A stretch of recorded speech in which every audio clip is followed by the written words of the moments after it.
Hi, I went from being a 9 to 5 worker to earning more as a freelance designer in under a year, and I've mapped out the exact steps I would follow if I had to start completely over in 2026. And the first few steps are what allowed me to quit my job and match my full-time salary in tech, and the last few are what allowed me to far surpass my previous income and get a really consistent flow of high-value client projects. And I know you might be worried about AI or that it's too late to pivot from what you're doing. But I was 10 years into my career when I made this change, which a lot of people told me I was pretty crazy for doing. But I have found that now is one of the best times to be an independent designer, because all of these AI tools that promise to build a brand or a website or logo in 15 minutes are creating a whole lot of design work that looks like it was done in 15 minutes. In fact, most of my projects from last year were website redos or refreshes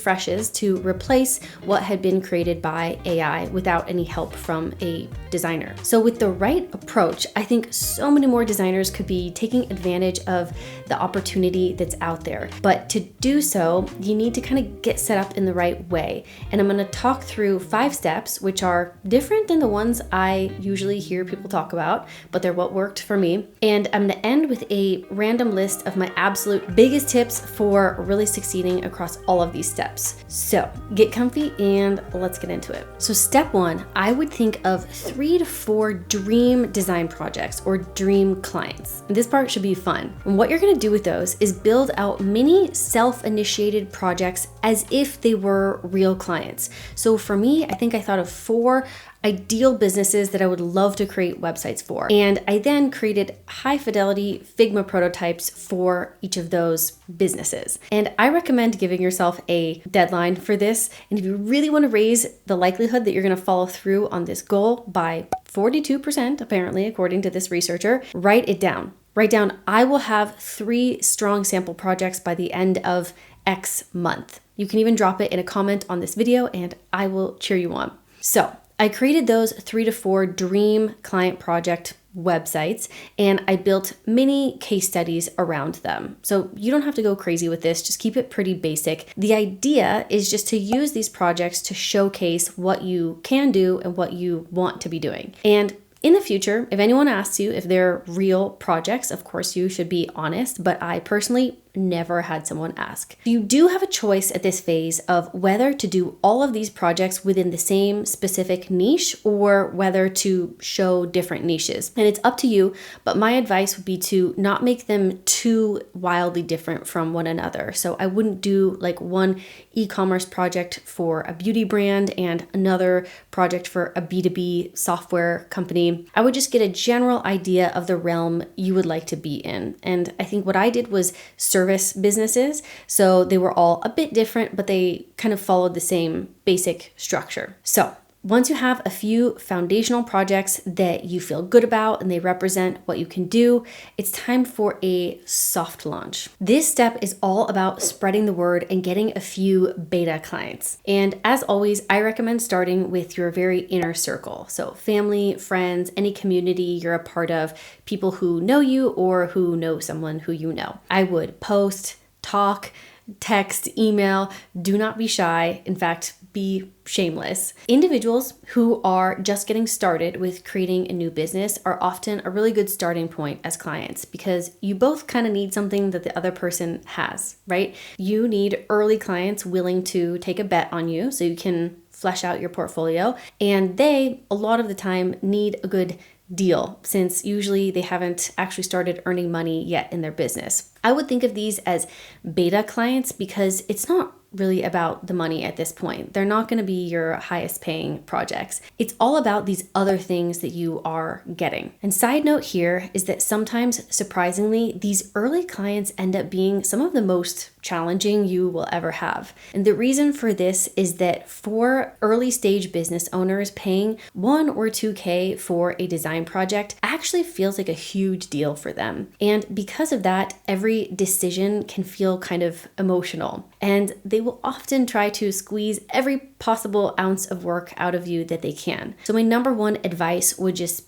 to be crystal clear from the very beginning how many rounds of revision are included in the project scope. If they want more, that's fine, but they're going to need to be charged at your hourly rate. And if setting that boundary feels kind of scary to you, here's a template that you can use for that. Okay, so you have some real beta projects, and hopefully you're starting to get a bit of momentum in your business. The next step that I'm going to talk through might not be what you would expect, but it's not one I would recommend skipping. And that is learning the foundations of sales. I know it's nobody's favorite, it's not mine either, but it is necessary. And it can be the difference between getting momentum and staying stuck. Your freelance business depends on you being able to land clients. And landing clients does rely on you understanding good sales. Doesn't mean being an expert, just being comfortable with the basics. And there's so much to learn on this topic. Definitely, I'm going to have dedicated videos on it. But if I had to boil it down to a few basic principles, they would be: number one, learning to ask good questions. So draw the right information out of your potential clients. Number two, briefly educating people on your process and what it would be like to work with you. But number one should take up a lot more time than number two. Three, I would emphasize the outcomes that you're going to help your clients get, not just deliverables, but outcomes. And advanced sales would be that as you talk through numbers 2 and 3, to tie your points back to specific pain points and goals that the client brought up during part 1 of the call. So make them really feel like you heard them and you see them and you're going to address their pains. Number 4 is just paying attention to your body language, how you speak, how you're presenting yourself overall. I read that only 7% of communication comes down to the actual words you use, which is pretty crazy. The rest is just your tone,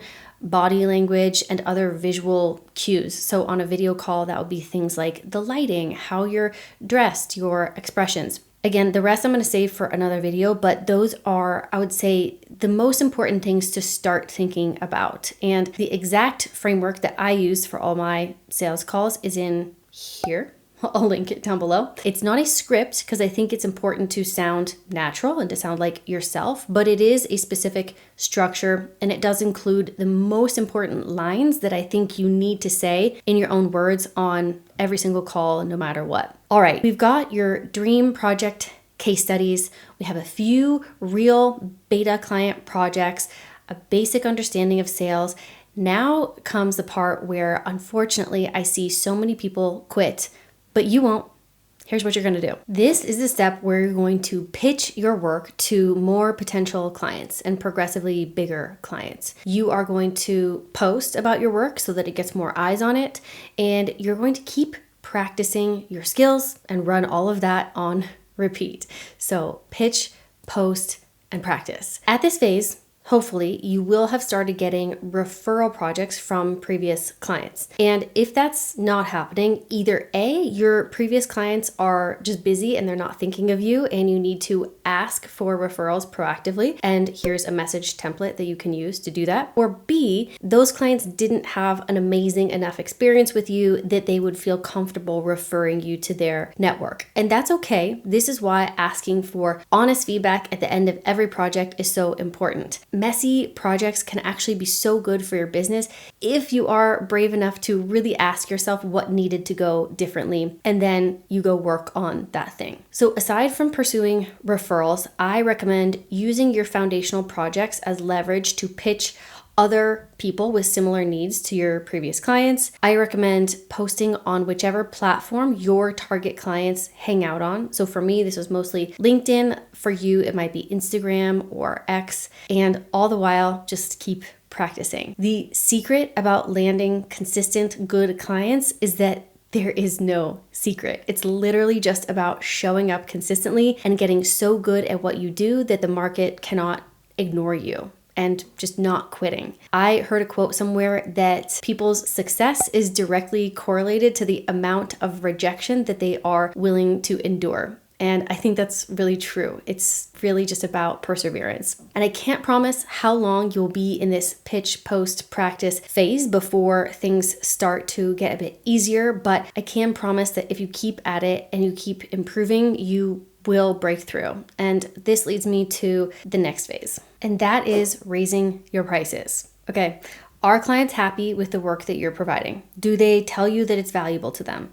Amazing. Progressively raise your prices. The good thing is that positioning yourself to start charging more premium prices is a really natural byproduct of the earlier steps. So if you keep practicing and your work gets better, you're stronger at sales, aka articulating the value of your work, then raising your prices will come very naturally. Unfortunately, I think that a lot of people don't raise their prices because in one way or another, they're just afraid to. But you really should get to the point where you're losing maybe 50% or even more of projects on the basis of being too expensive. Because one 15K project, for example, is way easier than 3 5K projects. But if you're too afraid to pitch the higher prices and you're not willing to have anybody reject you, then you are always going to be stuck at the lower price range. And the lower price range is really what breaks businesses and burns people out. This brings me to my final section, which is just general advice that I think is going to be really, really helpful in navigating every single one of the steps we talked about. All right, this is going to be really rapid fire. Number one, spend time learning from other designers. Find people who have built the kind of business that you want to build or who are doing the type of work that you want to be doing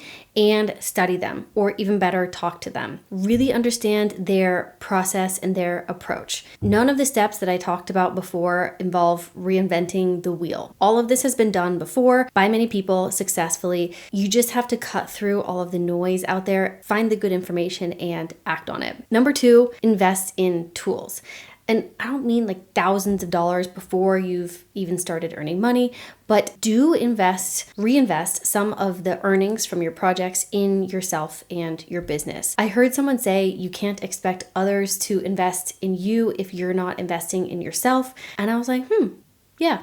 Number three, get a craft coach. This is a concept that I completely made up when I was starting out, and it was a game changer for me. I reached out to designers whose work that I thought was really top notch, and I just asked them if I could pay them whatever their hourly rate was to critique my work. You could do this weekly or on a monthly basis, and this was to prevent myself from getting blind spots. If people are not hiring you because they don't think that your work looks top tier, they're probably not going to tell you that because it's awkward. They're just going to ghost you or make up some other excuse. But another designer who is more senior than you, who you are paying to give you honest feedback, they would tell you and they would give you advice on how to improve. Number four, you probably saw this coming, don't quit. And I know you probably are rolling your eyes, but this is why most freelancers don't succeed. It's not because they don't have the skills, so just don't quit.